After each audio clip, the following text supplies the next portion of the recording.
It's showing on cloud. We'll leave it on cloud till it goes, right? Okay. All right. Good morning and namaste, everyone. Welcome to the culminating special event in the series of 5-day lecture series that we had in celebration of Ayurveda Day worldwide. To begin with, I would like to introduce Dr. Meenakshi Gupta. First of all, this is Dr. Pratibha Shah.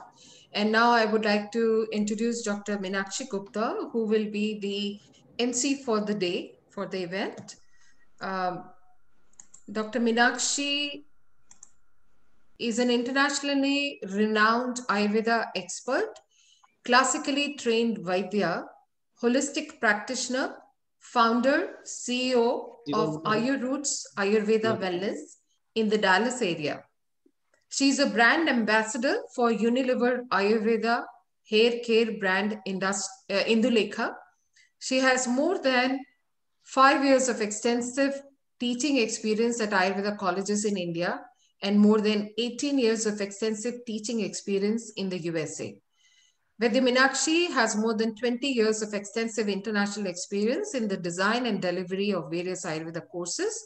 She has authored several papers and writes a regular column in several e-magazines, health magazines, various radio talks, and newspaper articles. Welcome, Dr. Meenakshi, and please take over. Thank you so much. Thank you, Dr. Pratibha. Hello and namaste, everyone. On behalf of Council for Ayurveda Research, we welcome you all on the 5th day of a special event we present to celebrate Ayurveda Day. For this, now I would like to introduce Dr. Vandana Bharanwal and would like to invite her for the Dhanvantari Puja. A little bit about Dr. Vandana. Professor Vandana Bharanwal is a leading expert of Ayurveda specializing in women's health. She has more than 25 years of experience involving various aspects of clinical research, teaching, education in Ayurveda, currently located in Ohio. She is the founder of Ayurveda 3 and takes pride in offering evidence-based Ayurveda for everyone. Higher training and education for practitioners and advanced expertise in women healing and well-being. She is also a published author of 2 Ayurveda books on women health. Over to you, Dr. Vandana Bharanwal. Thank you, Dr. Meenakshi. Thank you for the introduction. I welcome everyone. Hello and namaste, everyone. I welcome you all here who have gathered to celebrate with us Ayurveda Day today, Dhanvantari Jayanti today. So Dhanvantari Day is a very special day. It comes once every year on the Trayodashi Tithi of Krishna Paksha, that is 13th day of dark fortnight in the Kartik month of the Hindu calendar. This is an auspicious day and not a fixed day of the Gregorian or Christian calendar.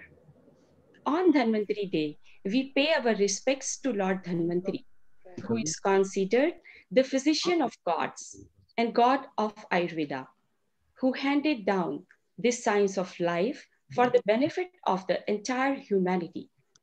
On this day, we celebrate Ayurveda Day as a fraternity. This year, Dhanvantari Day is falling on November 13, today, and we will start our celebration of Dhanvantari Day with a prayer seeking the divine blessings and showing respect to Lord Dhanvantari. And as is the thing with the traditional or mythological thing that we seek blessing of Lord Ganesha, who is remover of all obstructions. So with the Ganesha's blessing, I will start Dhanvantari Vandana. Om Gam Ganpate Namaha. Namami Dhanvantari Madidevam Sura Surair Vandit Pad Padmam Lokair Jararuk Bhayamrityunasham Dhatar Misham Vividaushadina Jam Vyom Vata Vanivari Vahinim Panch Prapanchatmak Deha Bhajam Santap Sampat जराजरान्तकं Namami धन्वन्तरिमादिदेवं नवीननीलमुदकान्तिकान्तं शान्तहरैर्द्वादशमाख्यमूर्तिं पूर्तिं शतानां सुमनरोन्नतानां Namami धन्वन्तरिमादिदेयम्. May the blessings of Lord Dhanvantari be with us and we all enjoy good health and well-being. Now it is my pleasure to introduce Dr. Pratibha Shah. Dr. Pratibha Shah is the founder and director of the Council for Ayurveda Research. She is one of the leading Ayurveda experts in the New England area. Her pioneering initiatives in the field of Ayurveda have brought her to attention at the White House, the Department of Health and Human Services, as well as the Consulate General of India, New York City. She is a prolific speaker and educator in the community. She has authored several papers and writes regularly for many e-magazines and journals. Before moving to the US in 2004, she was working as Chief Medical Officer with the Central Government of India in the Ministry of Indian System of Medicine, Ayush. Over to you, Dr. Pratibha now.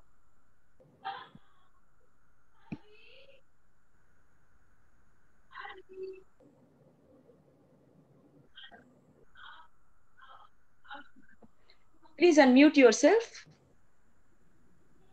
Unmute. Sorry about that. Thank you so much, Dr. Vandana, for the kind introduction.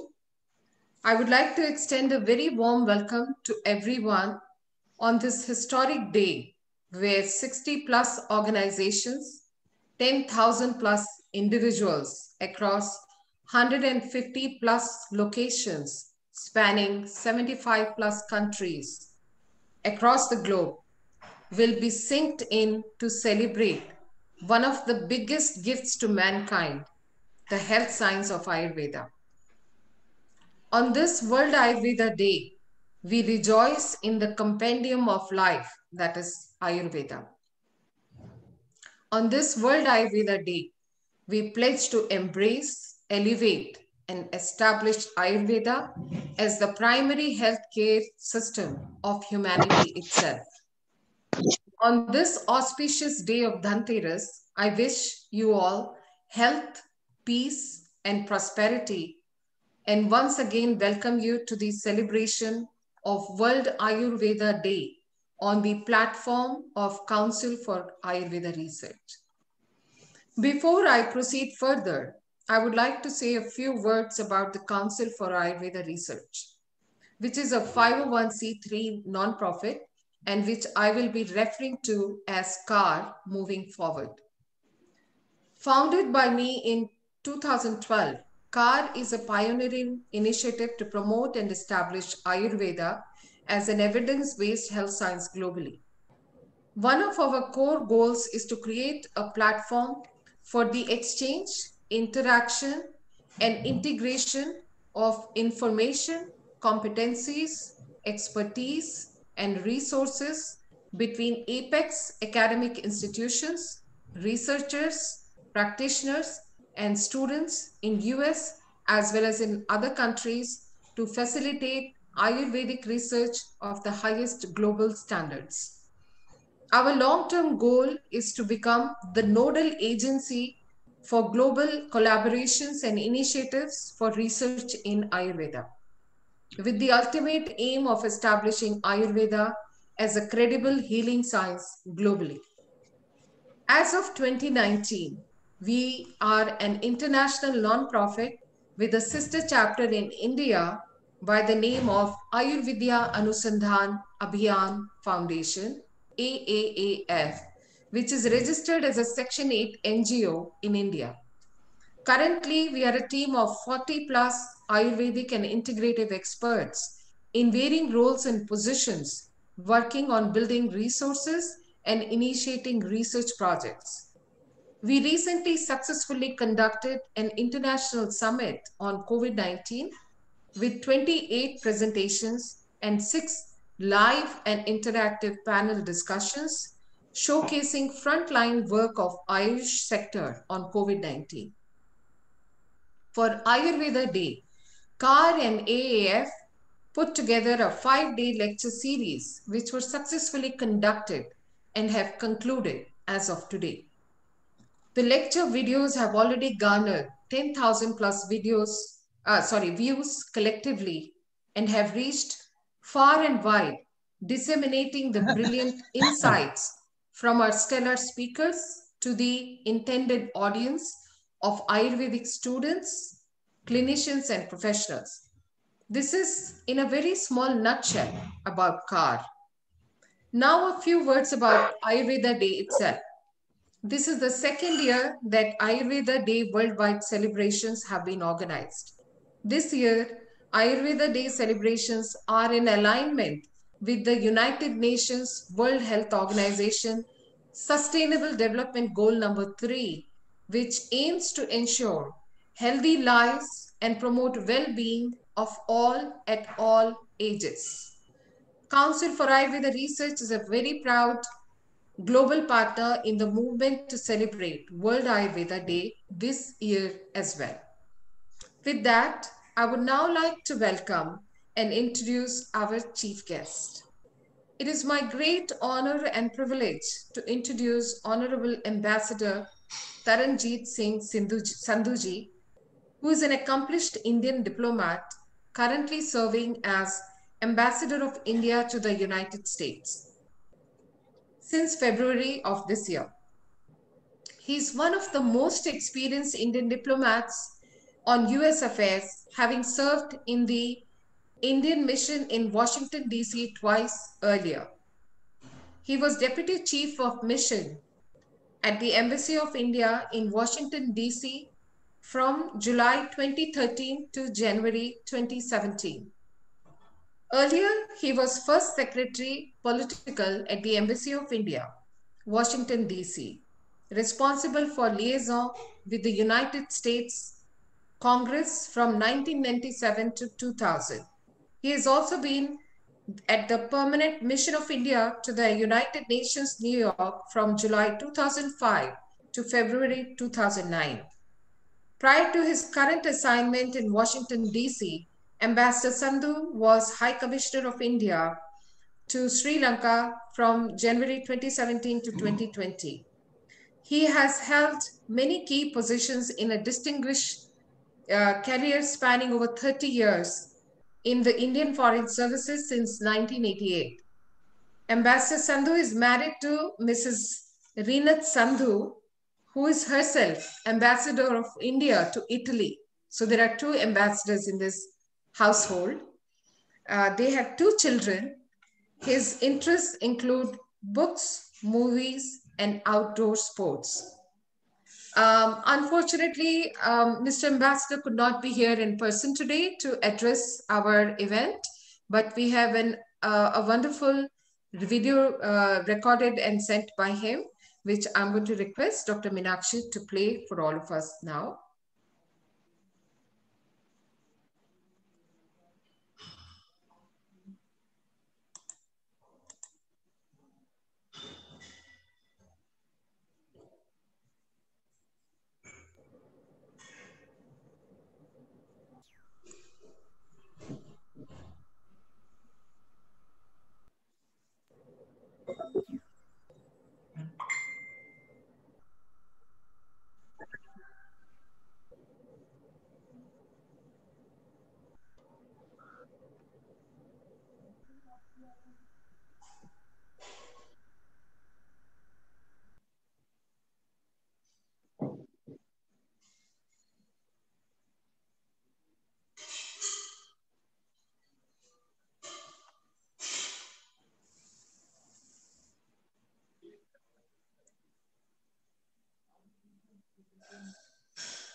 Are you having any difficulties, Dr. Meenakshi?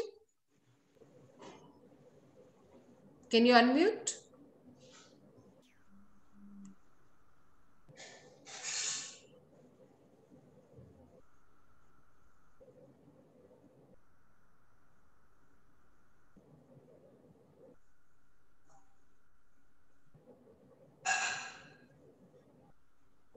Can you unmute, Dr. Meenakshi?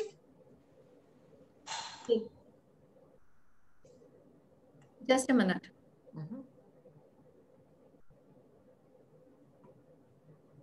Thank you for bearing with us. Namaskar.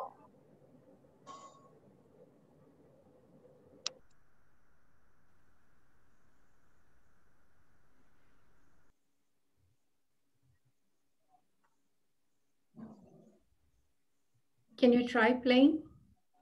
You are unable to? Yeah, something. Okay. We did test it yesterday, so pardon the little bit technical glitch which we are experiencing right now. Meanwhile, Dr. Meenakshi, keep trying. I will try to open it at my end.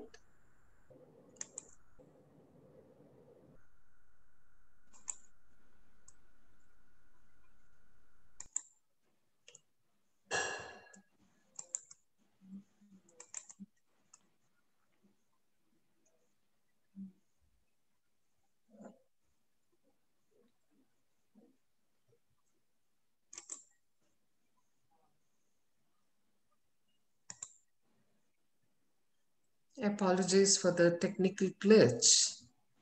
Namaskar.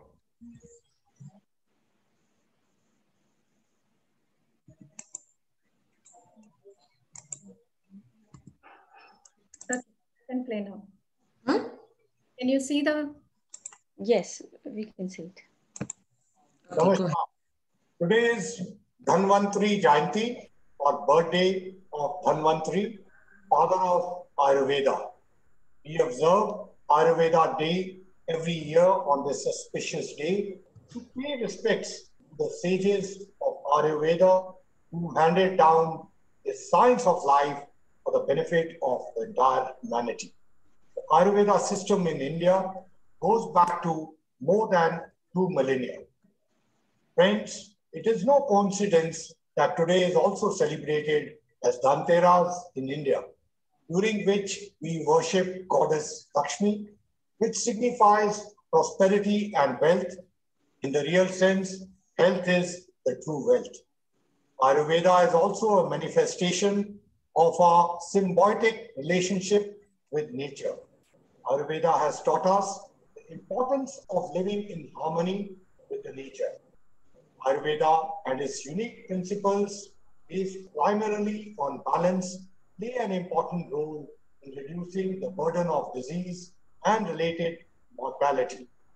From what we eat to how we eat to when we eat, from sitting postures to physical exercises to remain fit, from boosting concentration and focus on uncluttering of mind, Ayurveda and yoga offer a wide variety of simple but powerful tools for wellness and well-being and for leading a healthy and happy life. As Prime Minister Narendra Modi said, after yoga, the world will accept benefits of Ayurveda. This year, Ayurveda Day is even more significant considering the difficult times of the global pandemic we are in. The Ministry of Ayush of India has placed a special focus this year on how Ayurveda can help in immunity building. Preventive healthcare is as important as curative healthcare.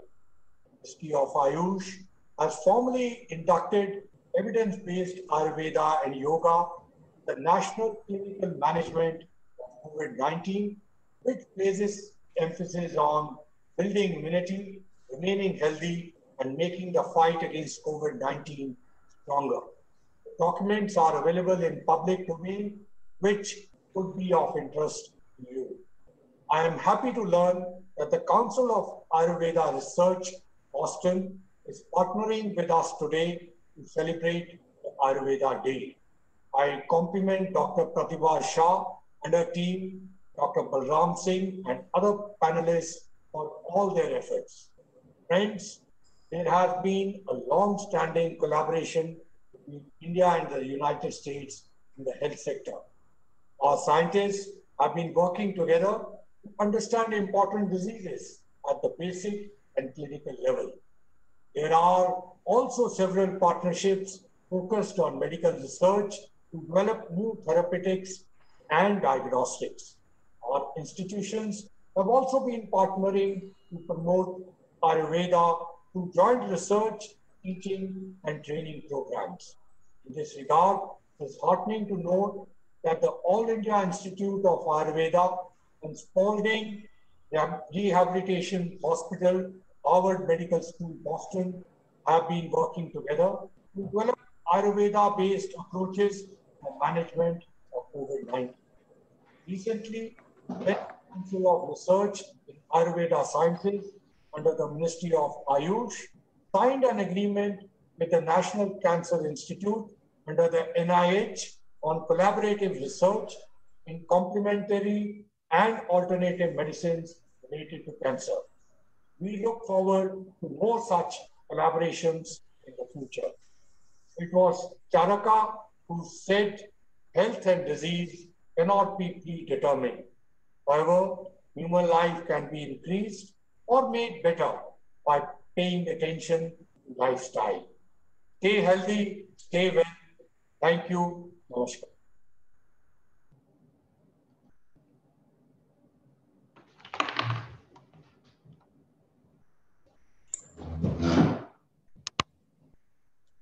Dr. Meenakshi, go ahead. Yes. First of all, I would like to say thank you to our Honorable Ambassador Taranjit Singh Sandhuji. It is an honor to have you in attendance. On behalf of Council for Ayurveda Research, we would like to extend our thanks to you for your support and kind words.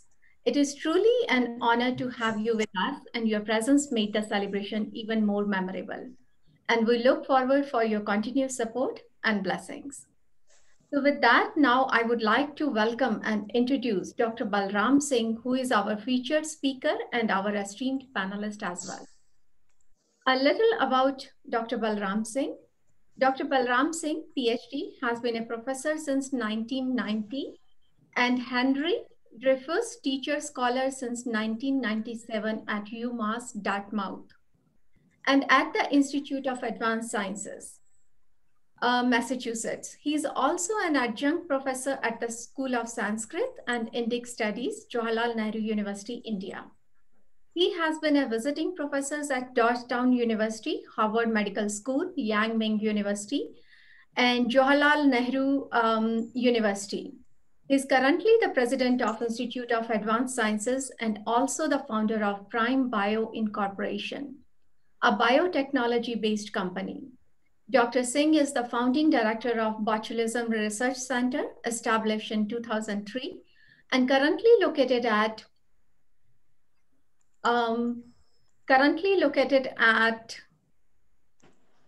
Institute of Advanced Sciences.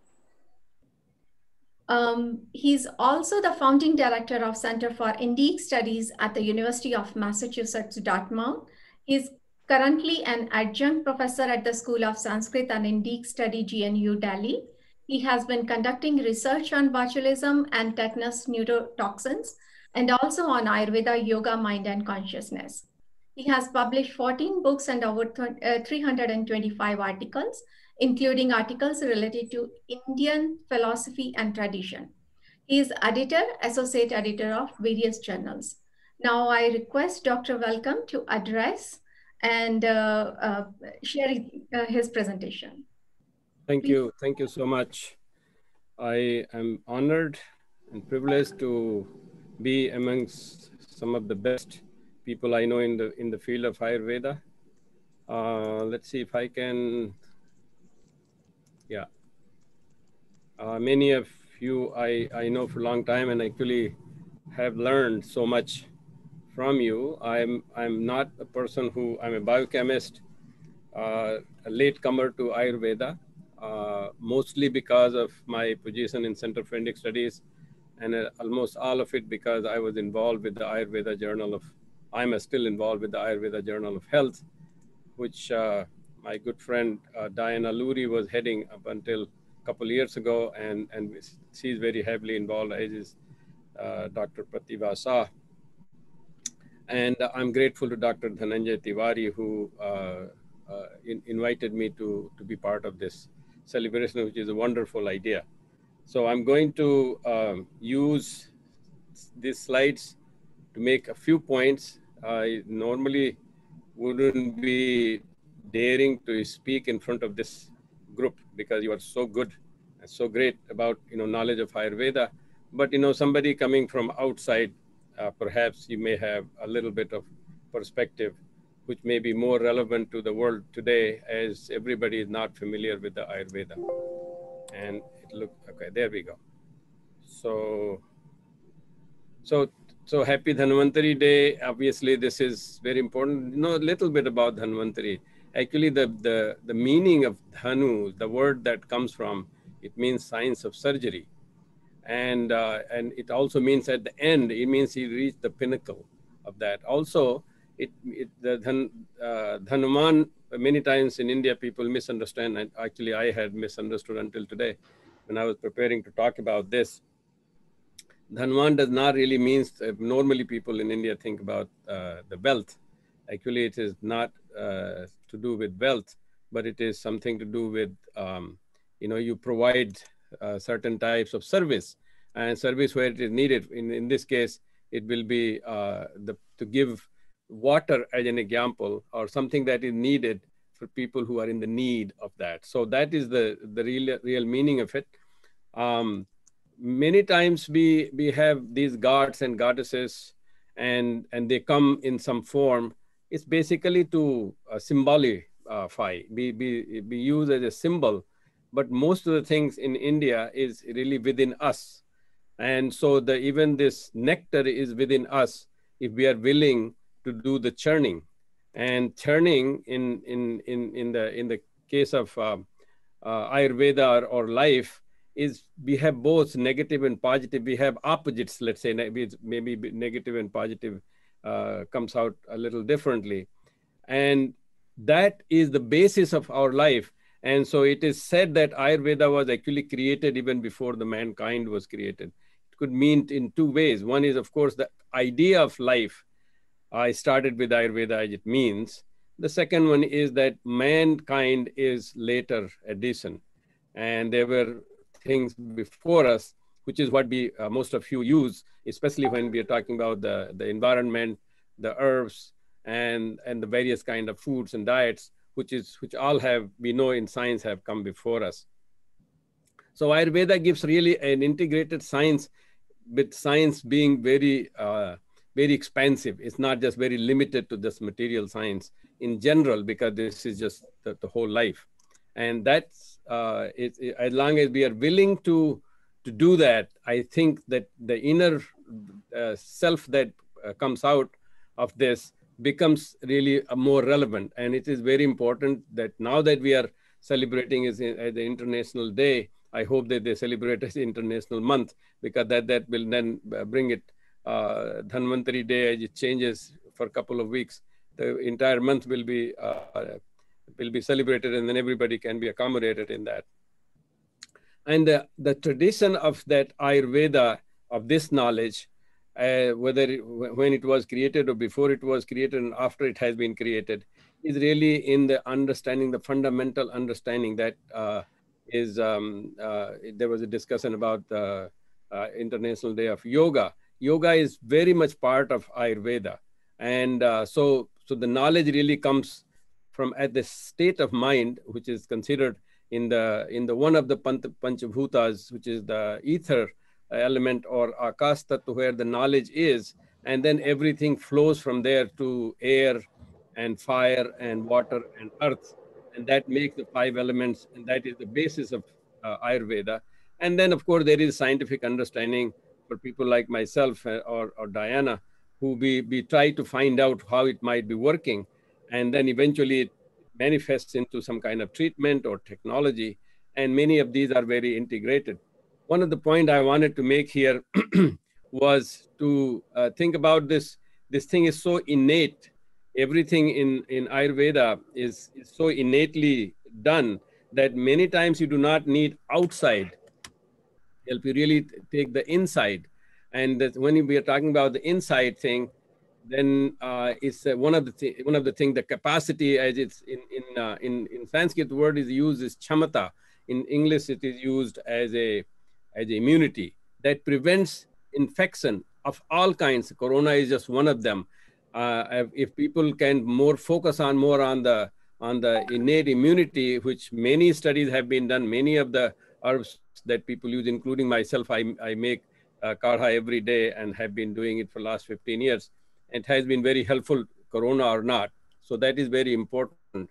Ayurveda integrates not just this world that we see, the visible world, but also invisible world, which includes not just the 5 elements and the trigunas and then how the body types are defined, but also the mind, which is slowly being accepted in science as a very important. But something that has not been accepted as yet is Atma and Paramatma, which means both Vesti and Samasti is all part of us and we are part of it. So that becomes very important. And I know there's a panel discussion coming up, and there will be some question about this thing, how to bring it out in the future, and that will depend on how much we learn about these things now. And that idea consists of something that very visible, a behavioral situation, whether we are stressed out or we are physically tired, what we eat, what we consume, and something that is not exactly in our control is what happens to the season, the environment that changes, and that affects our body types, and then eventually, if our prakriti is disbalanced, and then results into vikriti, which is one of the names given to the disease. Now, what I wanted to talk about is how we can look into this Ayurveda from the perspective of science today. The science itself has to think a little differently. So, for example, in Ayurveda, everything is based on place and time. It's very important that many of you who are Ayurveda doctors, you know more than I do. But it's more important is that when, where, and how, all that thing is very important. So there may be even same symptoms. If you understand the person, you give different kind of treatment. And so how do we develop that? How do we understand that? We have to respect individuals. And to do that, we have this whole idea of creating a freedom and independence and equality. Inequality not just don't mean one from the other, but also within ourselves. And I wouldn't go, just because of the paucity of time, would not go into detail of each one of these ideas that I have, which is coming from yoga chitta vritti nirodha, which leads to, once you have been able to still your mind, then you can study yourself. And once you have studied yourself, then you will understand Swadharma, and then only you can be independent if you know who you are, because that is the most important thing. And when you can be detached from everything and then do the action, that gives you the freedom. And once you are free, then you can still be in your own self, and that is the swasth, or that is the equality. Everybody is then equal because everybody is healthy.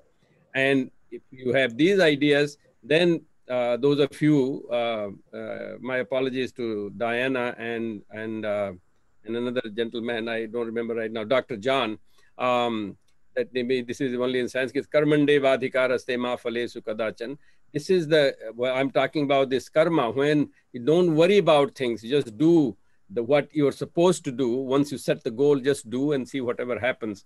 And once you have that kind of ideas, then you are completely free. You are completely in yourself. Then Ayurvedic principle of, if something it still happens that is not in your control, like season, then you have to use local herbs, and then they are able to counter the disease. And so one, again, this is kartabya, means really responsibilities, or your duties are supreme for anyone. So you just do according to your duties. And then as it happens in science, when you put them in a systematic way with the particular definition of non-falsifiability that Newton propounded, and the objectivity that we see today, but with the goal of being not biased is very important. And so Ayurveda is something that it can be only practiced fully if you really have unbiased, including the interest in the finances, which becomes a problem for the pharma industry. So from Bhagavad Gita, it talks about Gatir Bharta Prabhu Sakshi Nivasa, means you become a witness. You do not participate. You become a witness, just like a scientist normally will, and then only you can understand what the reality is.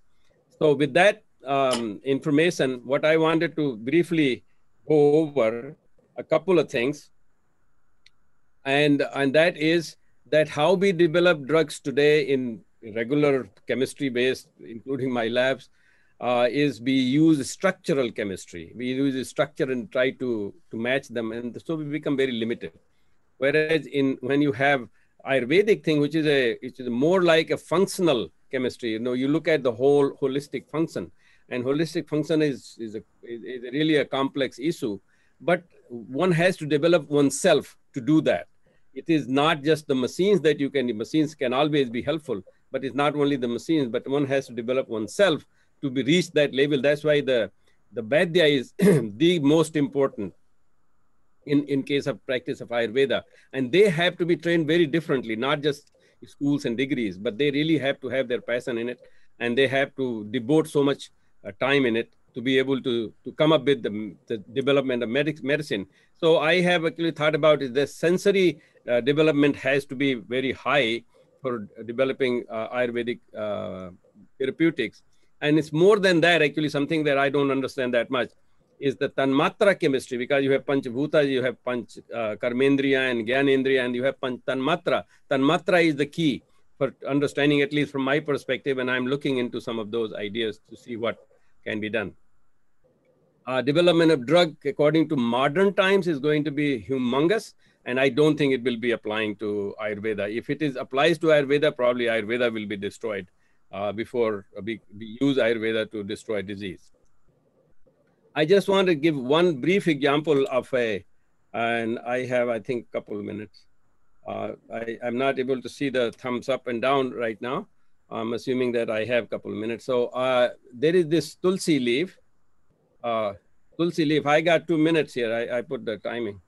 So, Tulsi leaf is something that is very important. It's used in many medications and Ayurvedic functions.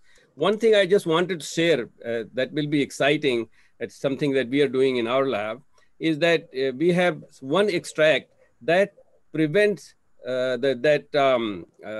the at least 3 or 4 genes which normally cause cancer are toned down because of this extract. And more importantly, and that happens only in the cancer cells. If normal cells it doesn't affect them. So there's something that is evolved in the process. And we have also found the same extract, the blocks enhances an enzyme that actually differentiates cells. So the cancer cells can become normal cells, and normal cells will be prevented from becoming cancer cells. It's all present in Tulsi. So it is, of course, we have identified the compounds and we are studying more about it, but we are finding this very different kind of science than that normally we think.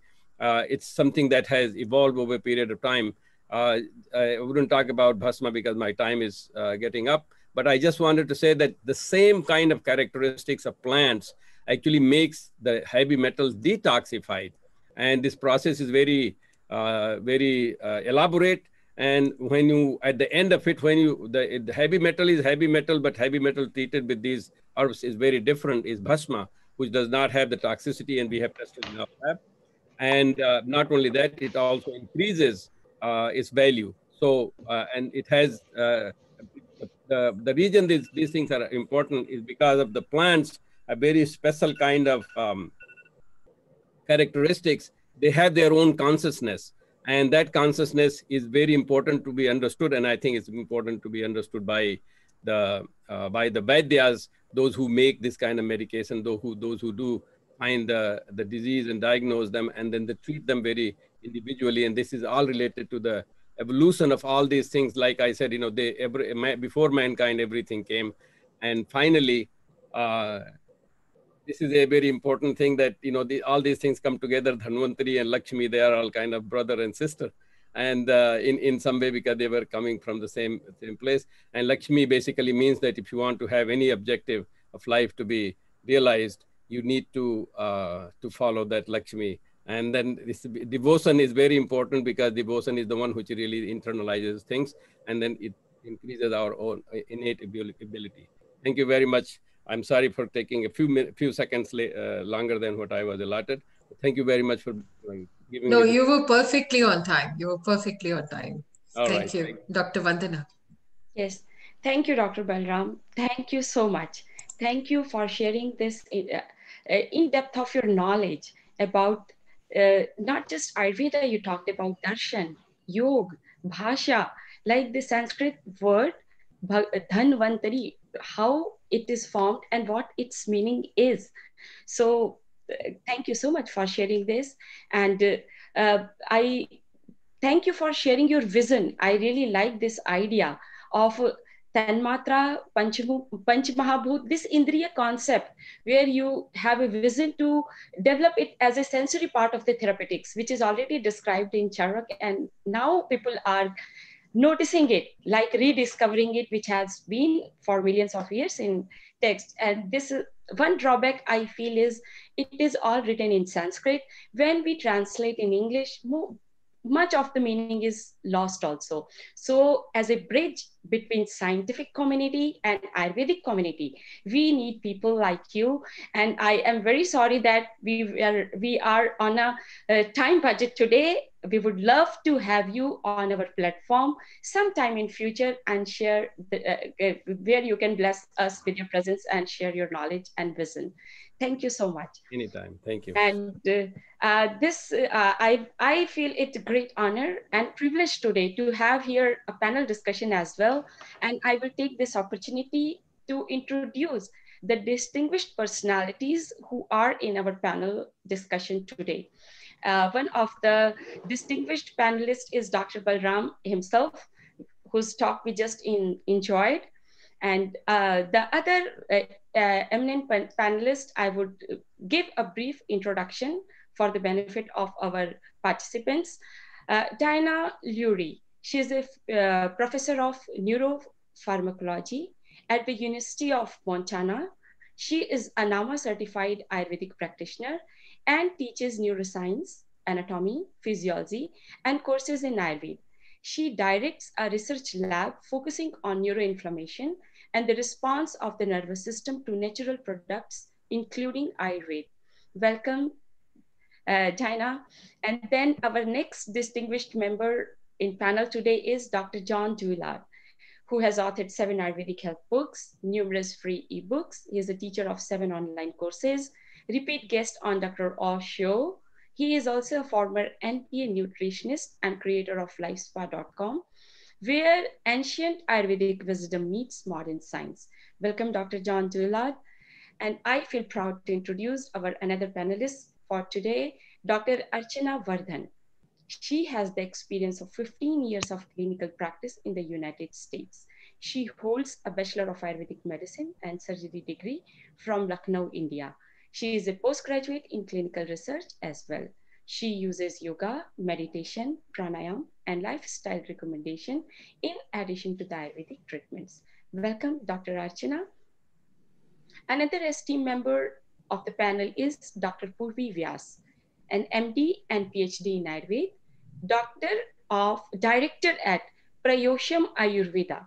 Her major focus is on quality of life. She has gained experience in geriatric management under government research projects. She specializes in anxiety, depression, sleep disorder, psoriasis, weight management, post paralysis, and many such ailments recovery with the Ayurvedic medicine and therapies. Welcome, Dr. Purvi.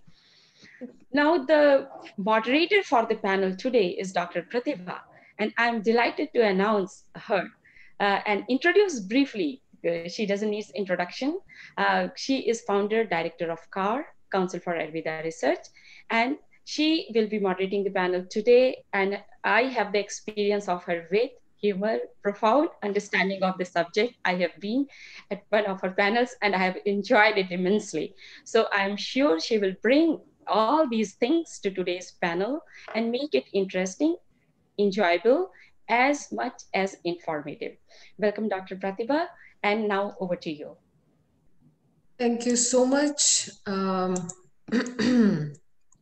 One second.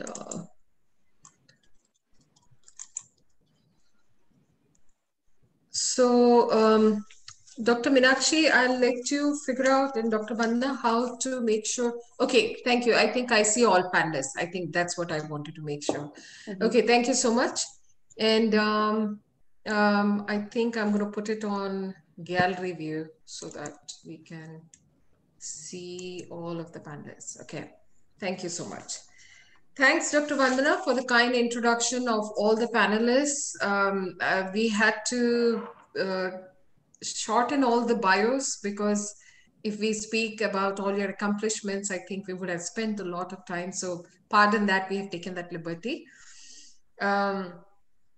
A very warm welcome to the panelists, and without further ado and delay, I will get the panel started. I would like to remind our panelists about the theme of today's panel, which is Ayurveda Vision 2030. I would also like to remind everybody on the panel of my request to keep their response to the point and within the requested time limit of 3 minutes. Today's timeline is very tight, I apologize. So with that, we'll get started. My first question to the panelists is, what do you think is the significance of Ayurveda in the 21st century? Please answer in 3 minutes. The order of answers will go like this. Dr. Balram Singh first, Dr. Diana Lurie second, Dr. Archana third, Dr. Purvi fourth, and Dr. John fifth. And in the second round, we will reverse the order. Dr. Balram Singh. Well, I'm glad that I am the first because I can continue some of my conversation that I had earlier. I think the challenge for Ayurveda is for the world, including people in India, to understand, for it to become really acceptable. And the responsibility for that is really on the people who know it better, like you and others on this panel. I am the person on the margin. I'm willing to cheerlead, so make sure people hear you out, and of course contribute in whatever way, little way I do science, because maybe that will help the communication. But while I'm doing that, I have come to see that science needs reformation.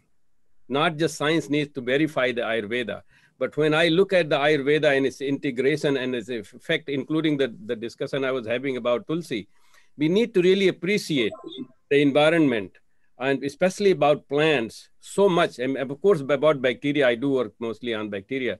So we have to learn to appreciate. This is something, I think there is a philosophical aspect to that. I mean, when we have Dhanvantari appearing in a Sagar Manthan, what does that mean? It does really mean there is a Sagar and somebody's coming up like that? Or do they have a symbolic meaning? It's just like, a benzene ring. I draw a hexagon and somebody looks at it, maybe, well, some kind of a structure. But it has meaning to a chemist. The same way Ayurveda people have an understanding of what this Dhanvantari means and whatever those things that they are talking about, it means. That needs to be translated in what we consider today's science, modern science. And which means modern science has to accept, adopt, and perhaps evolve, which is a bigger challenge for 21st century. If we are able to do that, in my opinion, I think we will be able to succeed. And then this idea of symbolism and the treatment and empowering of individuals to remain healthy rather than treat them, but to keep them healthy, which is something Ayurveda does, I think that will be the key for the 21st century. Thank you so much. That is profound. Thank you so much. Thank you, Dr. Balram. Dr. Diana? Hi, thank you. So I actually would like to build a little bit on what Dr. Balram has talked about, because I absolutely agree. From my perspective as a biomedical researcher and a neuroscientist, the 20th century was really the century of drug development. And so a lot of our health, health and treating disease dealt with taking drugs. And I think as we move into the 21st century, we're realizing that for chronic diseases, for maintaining health, drugs are not the only solution. So for me, what Ayurveda brings into the 21st century is our lifestyle recommendations. How we live our lives, our what we're eating, how we're eating, when we're eating. I just gave a talk yesterday for this series on circadian rhythms, and it's really quite amazing to me how biomedical science is kind of catching up with Ayurveda in terms of the importance of circadian rhythms and our gut microbiome. And this is also reflected in our evolution of how we're thinking about medicine. There are a lot of wellness programs now that are offered through employers. And I think that the realization that we have to have a healthy lifestyle to maintain health is gaining more acceptance in the West. And it's not just a reliance on a drug or surgery or a quick fix, although those are wonderful additions to our toolbox for maintaining health. I think we're beginning to realize that those in and of themselves are not enough.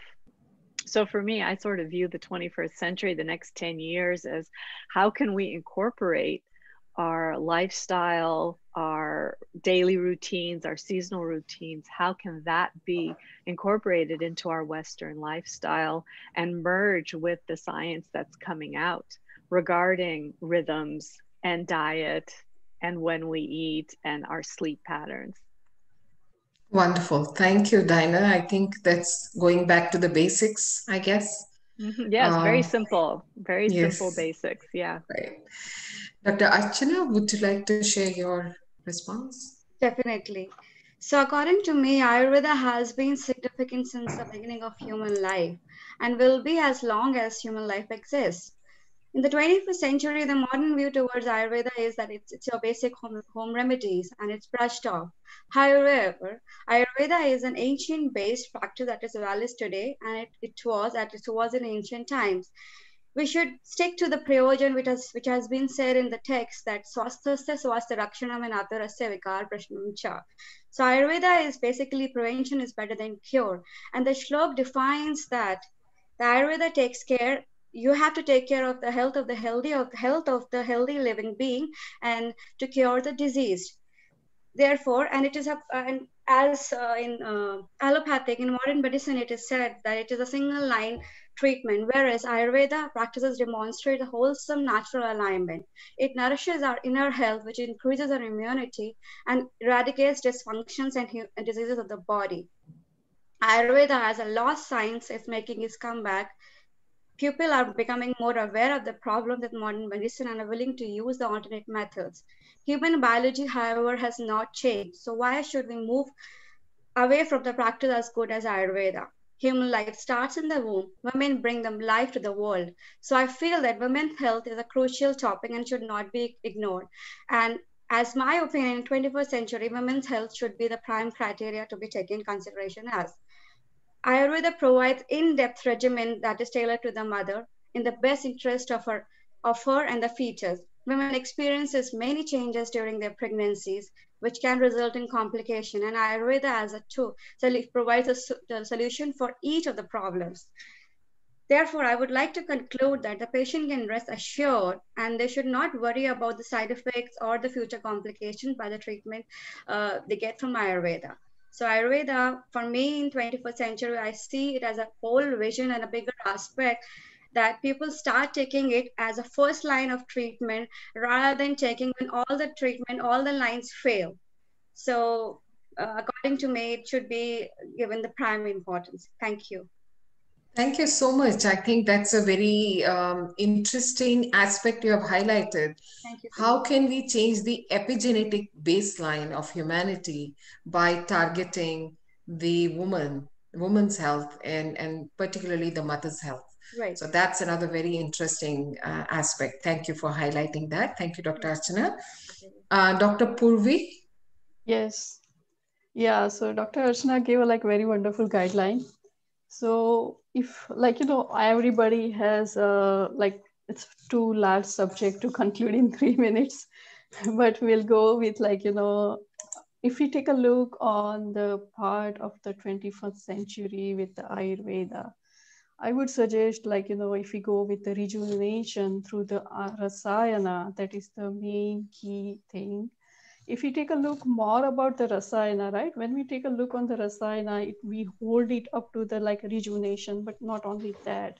Ayurveda says nitya rasayana, that is, if we consider about our daily routine, like, sadachar palan, then we don't get a pandemic like that. If we consider as a Ayurveda rasayana, as a kamya rasayana, then we can improve the quality of the life, quality of the organs. We don't be a sluggish and kind of thing. Ayurveda also mention about the Naimitik Rasayana. So if we use on that, the Naimitik Rasayana is around like, the disease concern rejuvenating herbs. So if we take a look, and this is like, about the eradication of the problem or disease from the root cause. And after the prevention also, if you take a look on the chemotherapy, like, radiotherapy, chemotherapy, and we know about the cancer treatment. After that, if you take a look on and we use the Naimitik Rasayana, then I think we can prevent the secondaries. Even take a look on the autoimmune disease. If we take a look on the Naimitik Rasayana, we can get like, lots of benefit from the root cause about it. So I would suggest like, all above was like very wonderful, but if we add on these things, it would be great. Thank you so much. That's another very interesting aspect, and that's I think the manthan that Balramji was mentioning, that it's symbolic. The more you churn, the more gems and more nectar you will find. So not just swasthasya swasthya rakshanam, but swasthasya swasthya vardhanam, and Yeah. also jara chikitsa. So this is Chara Chikitsa, yes, Chara Chikitsa. geriatrics. So this is Yeah, wonderful. Ayurveda, as a Shushu Samhita say, like Purve Vayasi Madhyava, to delay the aging before we got old. So that's the mainly, age-related diseases, yes. Yep. And of course, swasthasya ujjaskaram, because changing the prognosis for cancer patients by adding rasayana chikitsa. Thank you so much. That's really wonderful. Dr. John? Hi, well, thank you so much. I'm truly honored to be a part of this panel. And I'm hoping that by 2030, we have the end of Kali Yuga and the return of Sattva. I recently wrote an article about the epidemic or the pandemic we're currently experiencing right now. And from Charaka, the Vimana chapter 13, he talks about epidemics. And I just think it's so important for us to read this just real quick. He says, when the heads of states transgress the virtual path and deal unrighteously with the people, their officers and community carry this unrighteousness further. The people with righteousness have then disappeared and are abandoned even by the gods. The seasons get affected. It does not rain on time or at all. The winds do not blow. The lands are affected. The waters and reservoirs dries up and the herbs die. This was predicted more than 2,000 years ago, that when we have corruption in the heads of state, we have no sattva. We have become addicted to a rajasic and tamasic lifestyle. They did a study with babies, and a little infant was given some sugar by a group of people. One person gave the sugar to the infant, and then the people walked out of the room, and days later, the same group came back, and the infant completely locked into the one who gave them the sugar. We are addicted to that stimulation, the dopamine reward chemistry from a very, very young age. And we have a culture that has exposed our weak link, our addiction to rajasic and tamasic behavior. And I was once asked a long time ago, I was once asked, I talk about love and sattva, and we should live a sattvic lifestyle and be peaceful and loving. And someone said, do you have any proof of that? And I was like, no, I don't. But then I went back and I started digging into the research to prove what a sattvic lifestyle would deliver. And we know for a fact that it would deliver better immunity. It increases beneficial bugs in your gut. It gets rid of the bad bugs. It lengthens the telomeres, which are linked to aging process. It boosts your immunity. And it also was shown to be affected by the person that you're delivering sattva to. They did a study with two groups of people. One was hedonistic, giving a gift with expectation to get some reward. And the other was giving the gift eudaimonically, with no expectation to get anything in return. And when they gave the gift with an expectation to get the reward, there was a negative impact on the genetic code of that individual. And when they gave the gift from a eudaimonic perspective with no attachment to the outcome, and actually positively change the genetic code. So when we live sattvikly, when we live righteously, when we give fully from our heart, and we don't expect the world to love us and start to learn to be the love, which I hope for 2030, hopefully sooner, we actually, the people we're giving that love to feel that. They feel safe in that truth to open the delicate petals of their flower, of their consciousness, and let who they truly are out. And that's what I really believe Ayurveda is. It's the science of life, yes, but it's also, it's the truth. Science, Veda being truth, and Ayur mean life, is the truth of our life. And I hope to God that by 2020 or sooner, we have the return of sattva back into our culture, back into our environment, and back into our life. Thank you. That's so beautiful. And I'm so delighted that within 5 panelists, without any prior deliberation, everybody has highlighted a different aspect of Ayurveda.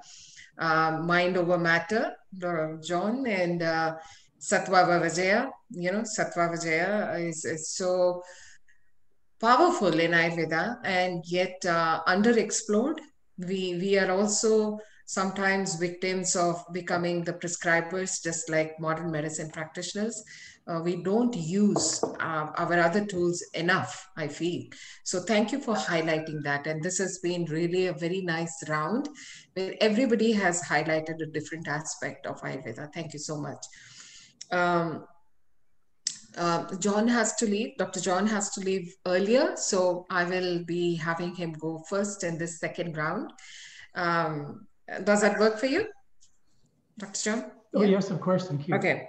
So the second question I would like to ask all the panelists is, name a key challenge in globalization of Ayurveda, and very briefly, how that challenge can be addressed.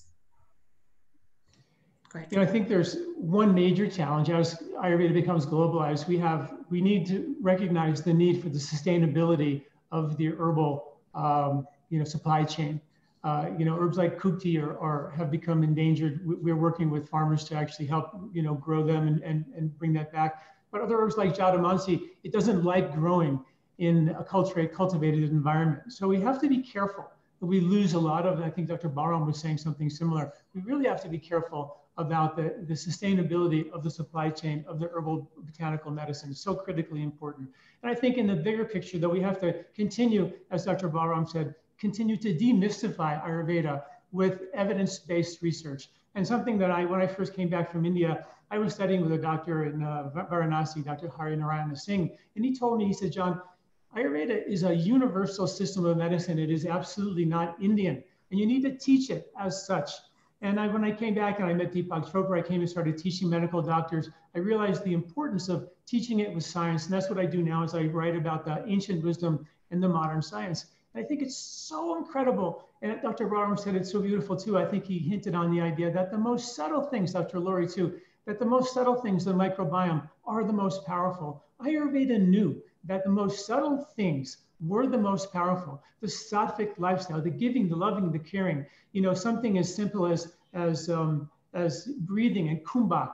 Holding our breath. The Hatha Yoga Prajipika and Patanjali's Yoga Sutras say that if you don't hold your breath in pranayam, kumbhak, it isn't pranayam. And now we know that pranayam, for example, kumbhak is linked to something in Western medicine called intermittent hypoxia, which has been shown to increase stem cells, increase nitric oxide, increase endothelial growth factors, transcription factors to protect your genome. The research on just holding our breath, eating less food, the benefit of stem cells from turmeric and ghee and brahmi and what's the other one? Ashwagandha. Ashwagandha was recently studied and found that it actually mimicked the longevity benefits of metformin, which is now the big longevity drug. It actually increases AMPK and decreases mTOR for blood sugar. So we have all this amazing Rasayana botanical medicine that needs to be demystified with modern science. And I know it has been already written, but it has to be brought into the Western world so they can see it in a non-scary way.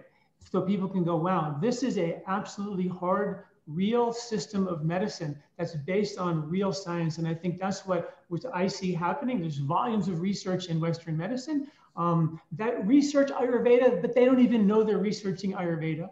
And then there's volumes of research in India on Ayurveda that is now beginning to become looked at least for sure in the pharmaceutical world, at this research. And I think that needs to come together and bring the ancient wisdom the credibility that it deserves. Thank you.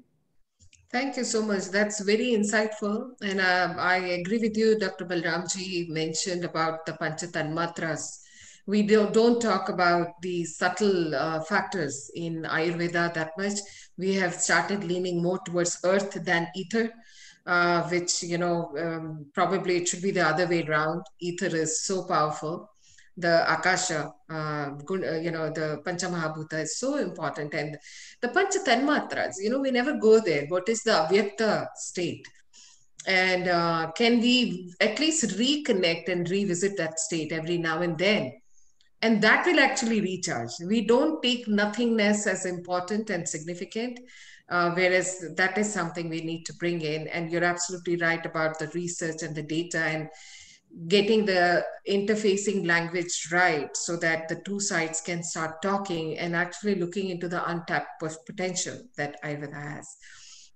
Thank you so much, John and Dr. John Duyard. If you need to leave before we conclude, that'll be fine. I just want to thank you. But if you can stay just for this final round, that'll be nice. Thank you so much. Okay. Dr. Purvi? Yes, first of all, I wanted to say, Dr. John, I read that book behind you, Eat Wheat, and I love that book. That's like very key ingredient in new, like the practice in the new era.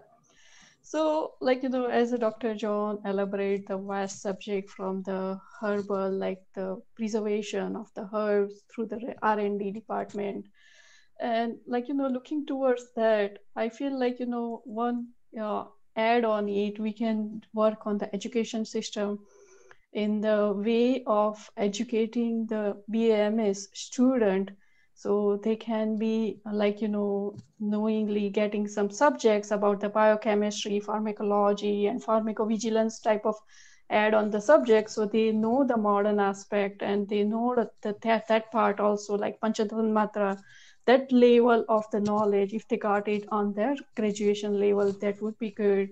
Another thing we can add on that is we can make like a subdisciplinary on their last year of the subject, so they can be more specific on the panchakarma, or they can be more specific on the lifestyle or preventive disease, or they can be more about the social health. That's very important, like social health. When we talk about the drug abuse and alcohol abuse, if they can go on, then they can build a nice society about it. And add on it, what we can do is about they can be very good immunological the presentation on that. Like other thing is, I feel like they need to get education in the to read certain reports like EKG or ultrasound or MRI, that would be give add on more confidence, and when they are out in the society, they can serve as an Ayurvedic healer, not be being having a stigma how I can start my practice.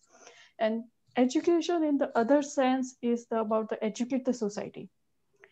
Just go to the community, go to the library, go to the small groups and educate about the Ayurveda.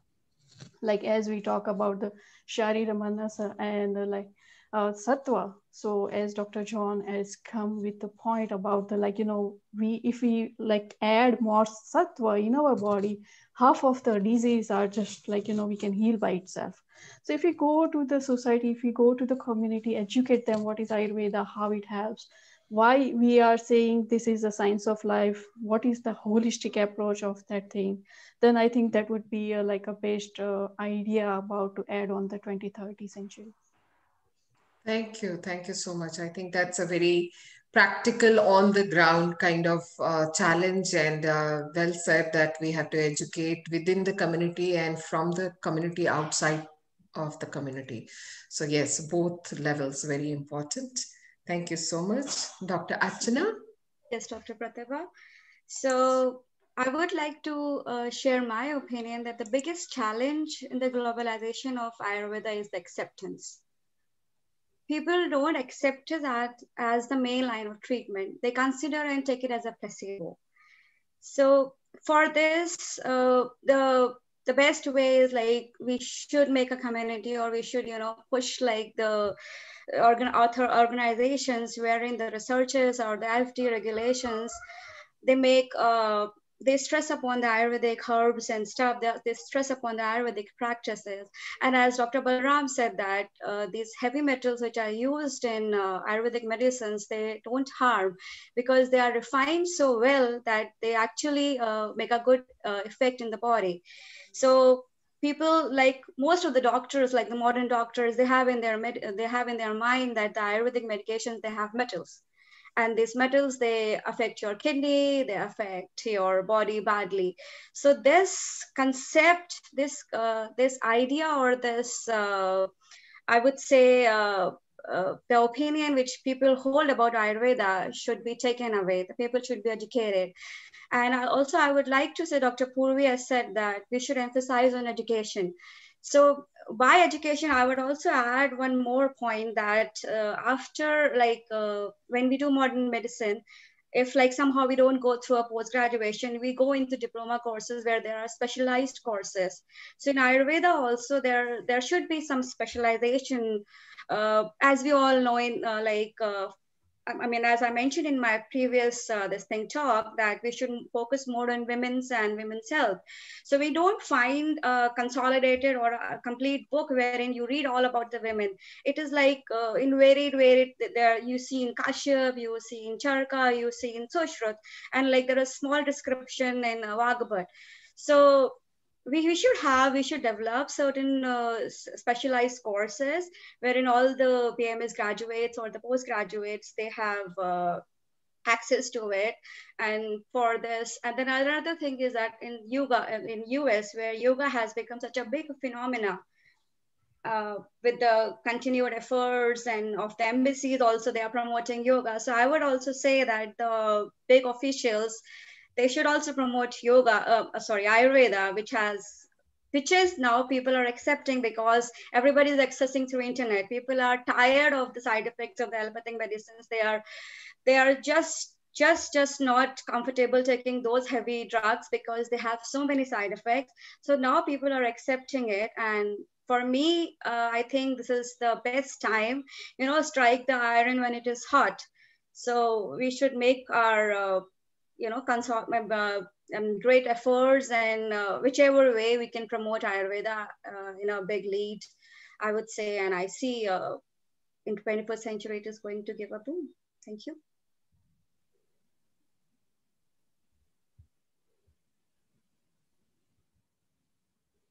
Dr. Pratibha, she got lost. No, I think her your voice is still cracking.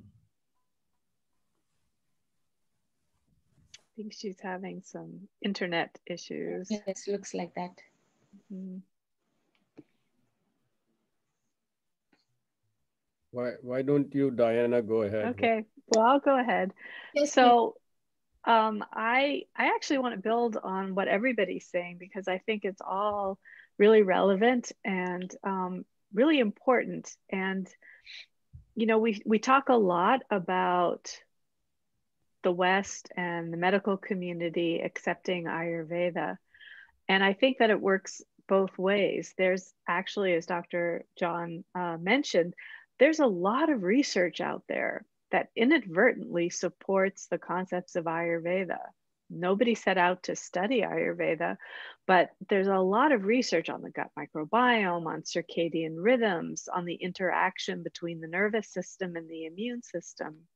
There's a lot of work out there that supports these concepts. And I think it is up to the Ayurvedic community also to familiarize themselves with the science that's relevant to the practice of Ayurveda. So I think it works both ways. It's a two-way street. I think we need to communicate better. I think that the West and physicians need to understand more about Ayurveda and our Ayurvedic principles. But I think also that we in Ayurveda need to understand and to read the science that's available that supports what we all do. So I think that's one challenge.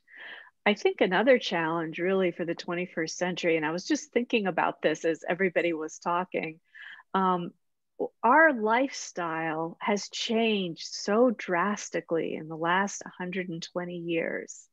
And that has real impacts on our health because our physiology and our biology haven't really changed or changed much more slowly. But when we think about automobiles and planes and computers and artificial light and artificial foods and how our societies have changed so much. And I think that in Ayurveda, we need to really understand how that is affecting our biology and to be able to propose solutions that people can live with in this current society. And I think that's a real challenge. We're very disconnected from nature. I was just thinking about what Dr. Duyard was saying about sattva and not living a sattvic lifestyle and how disconnected we are from the natural world. And I live in Montana, so I'm a little bit more connected with that. But I grew up outside of Boston, and I could tell the difference in my lifestyle and in my, I don't know, my psychology, you know, being in the mountains versus being in a city.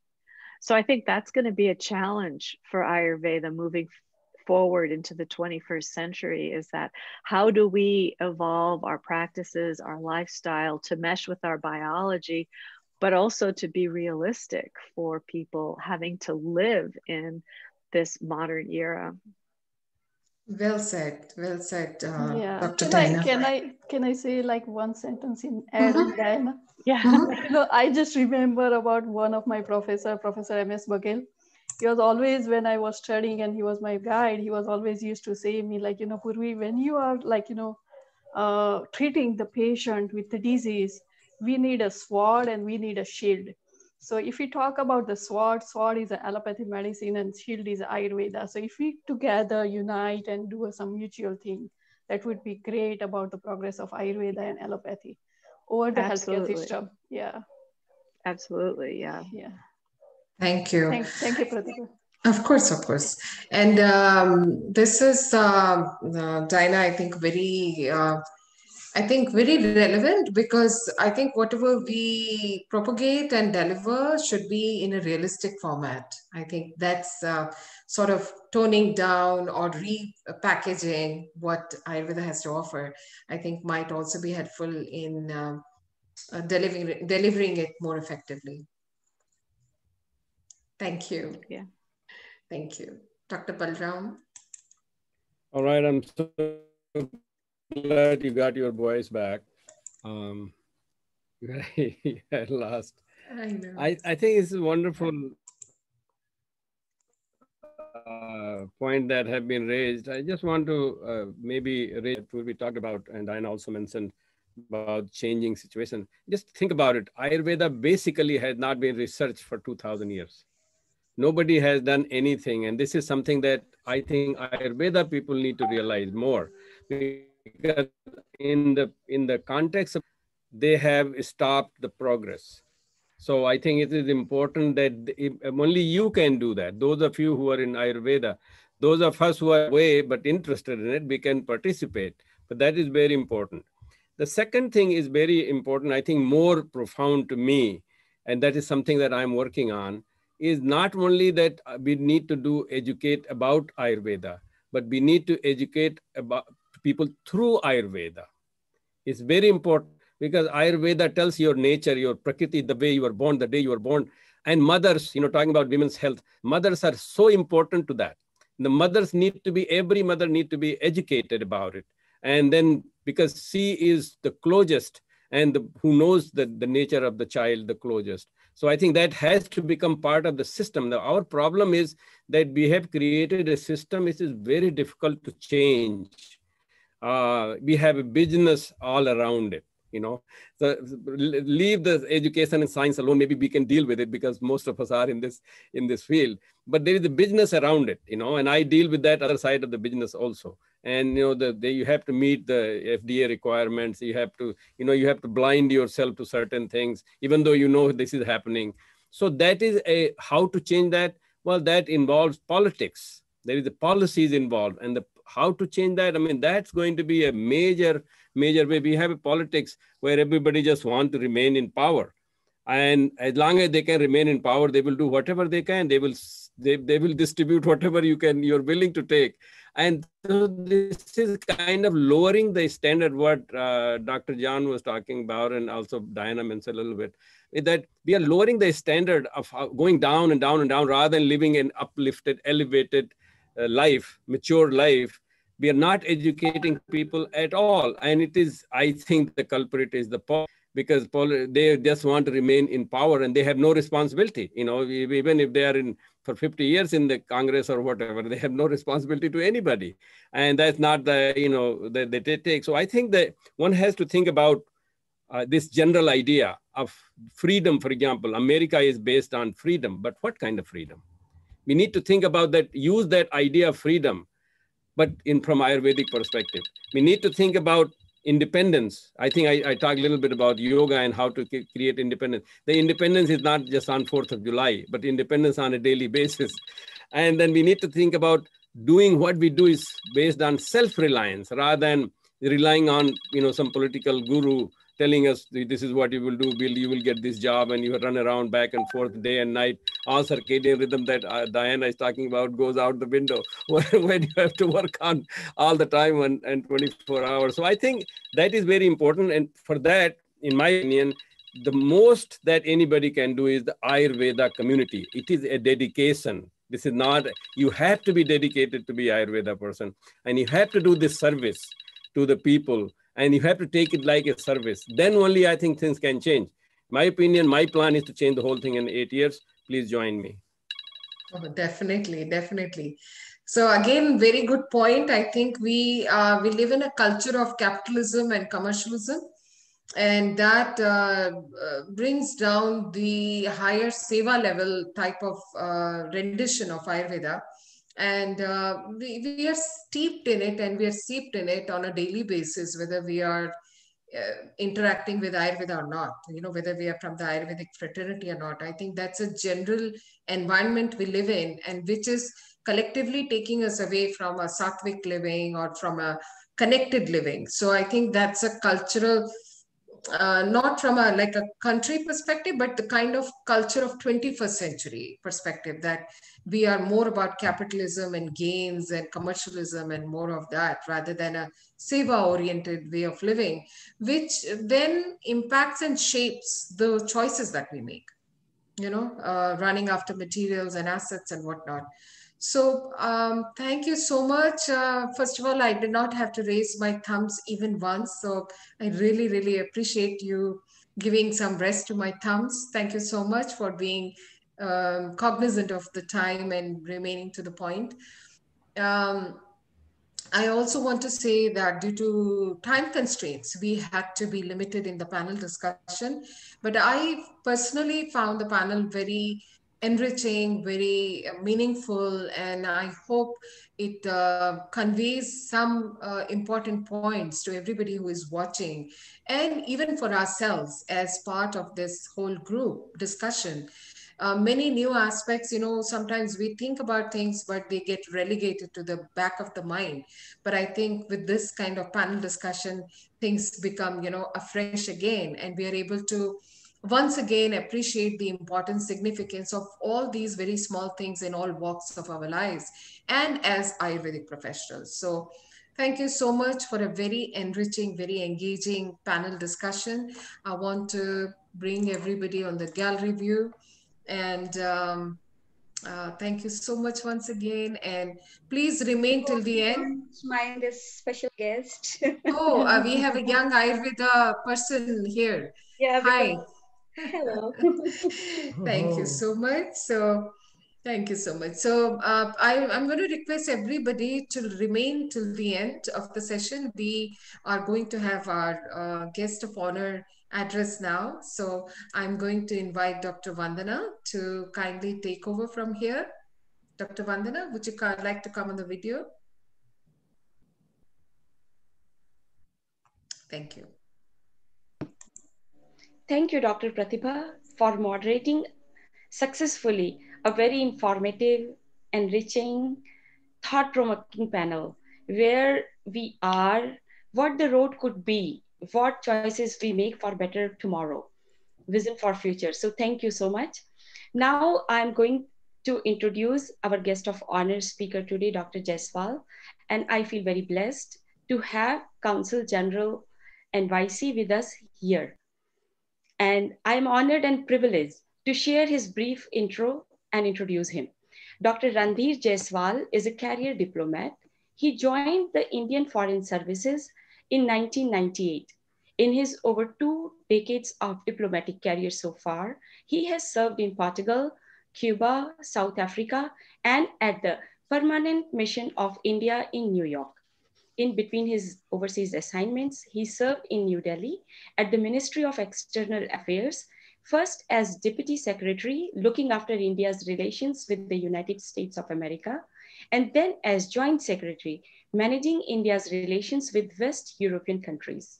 In the middle of 2017, he was deputed to serve the President of India as Joint Secretary managing his international relations portfolio. He serves as Consul General of India, New York from 19 July 2020. Randhir Jaiswal is very passionate about sports, environment, culture, monuments, old cities, and cuisines. He is deeply interested in strategic, sustainable development and public policy issues. He has been part of India's delegation at various climate change conferences and was the lead negotiator for the G77 countries at the Rio Plus 20 conference held in Brazil in 2012. I invite Dr. Jaiswal for the guest of honor speak. Over to you, Dr. Jaiswal. Namaskar to everybody. It is my delight to be here celebrating Ayurveda Day with all of you. I wish happy Ayurveda Day to all your viewers, all the distinguished speakers and the panelists. You know, I was here in the United States 10 years back, 7 years back. That time we did not have this celebration.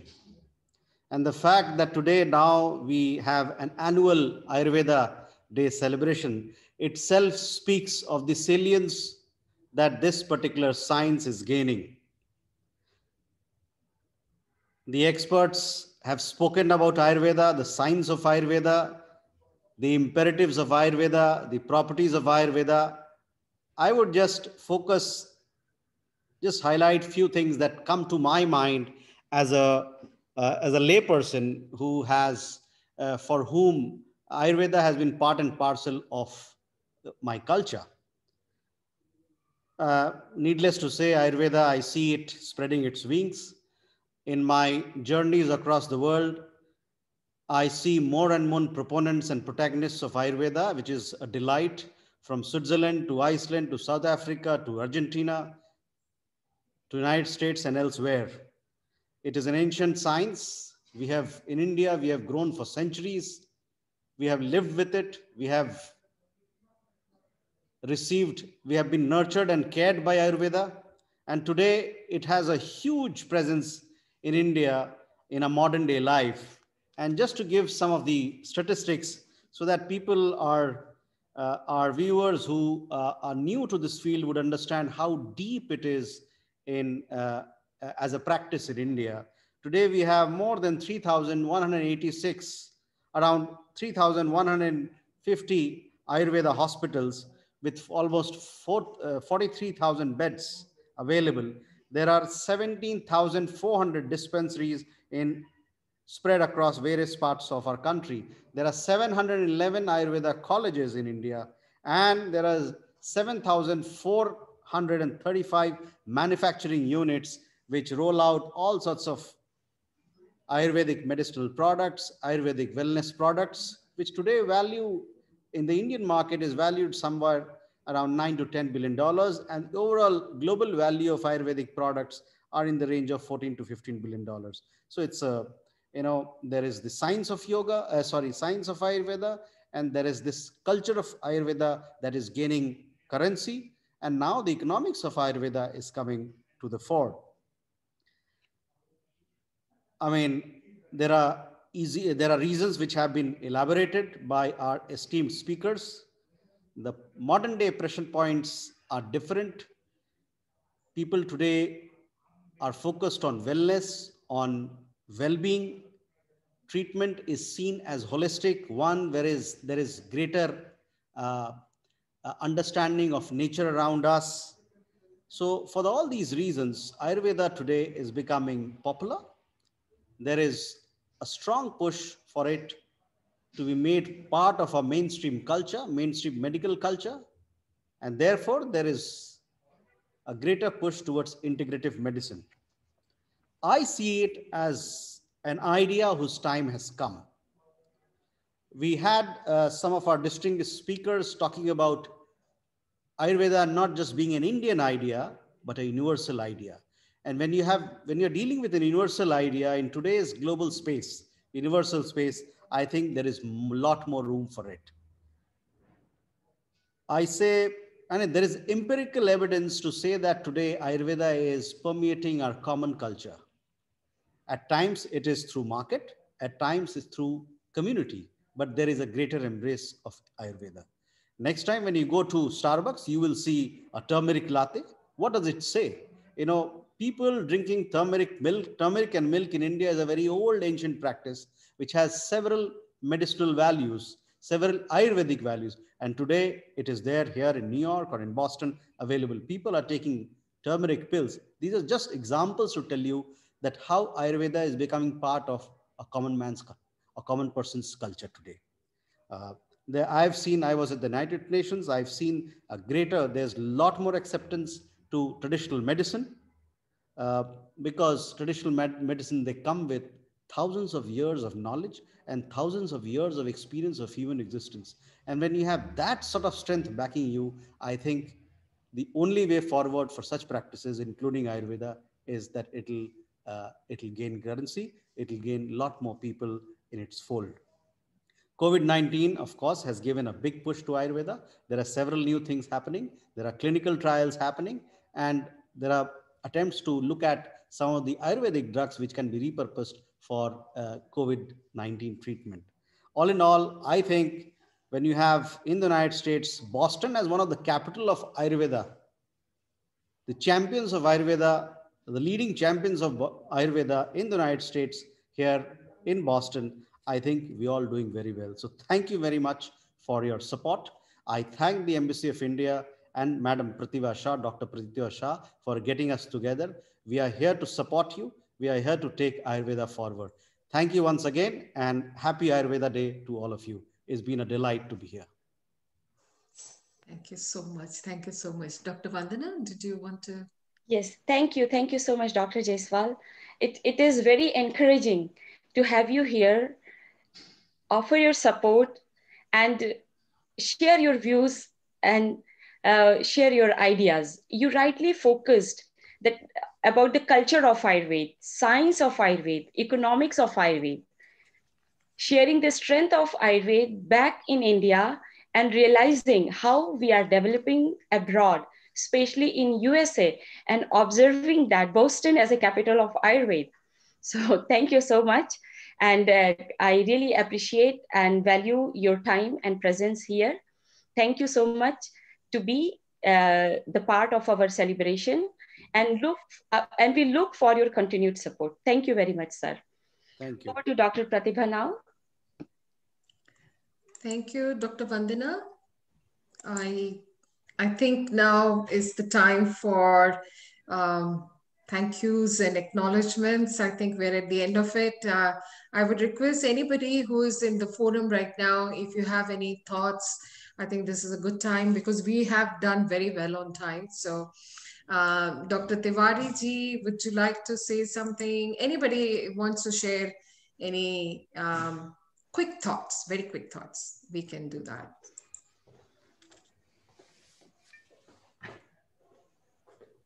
Okay, if not, then I can proceed.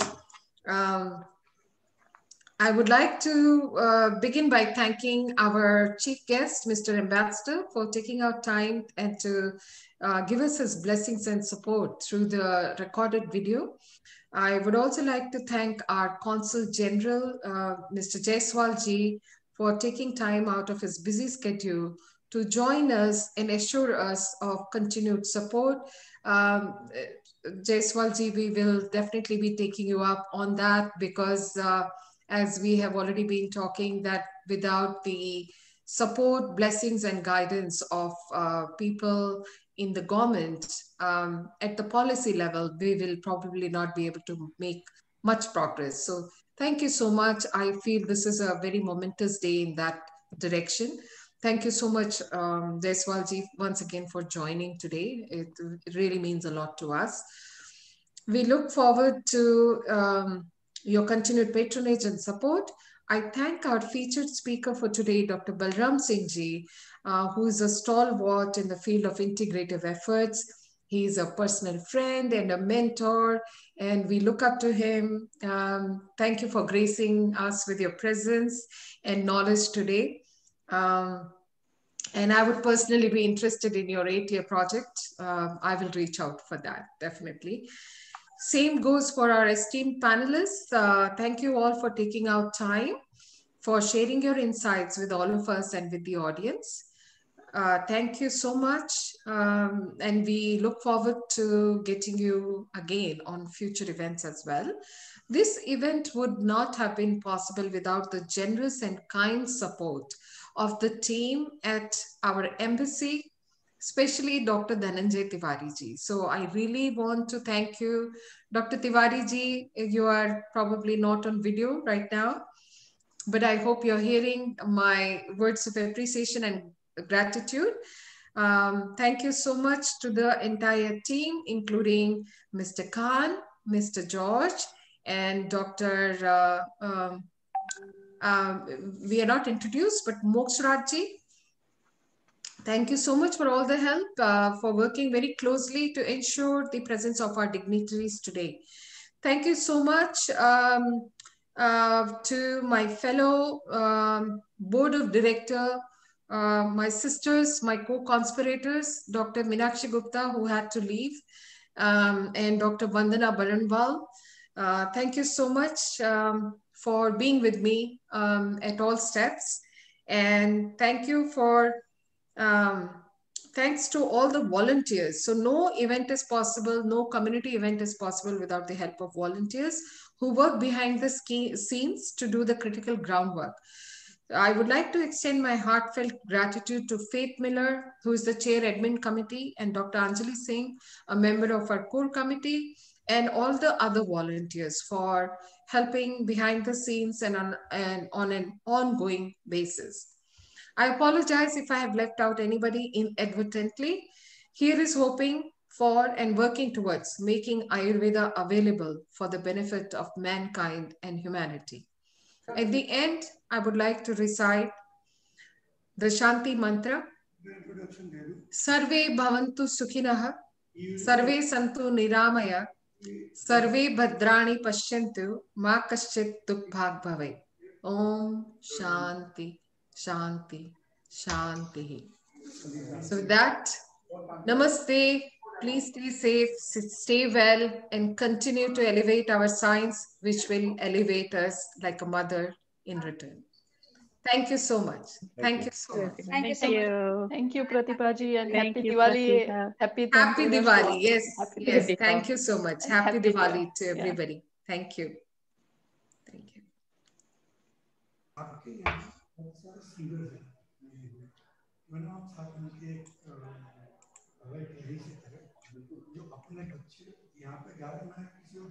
Vandana, you want to stay?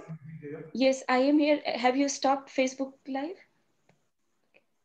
I did stop. Yes, I have time. Why don't you come on the phone? I think we'll have to end the meeting. Okay, so we are going to end this meeting? Yes. Okay then. See you then. Let's ask Dhananjay ji, do you want to talk something? Yeah. Shall we sign off? I think they're busy. I think that's fine. So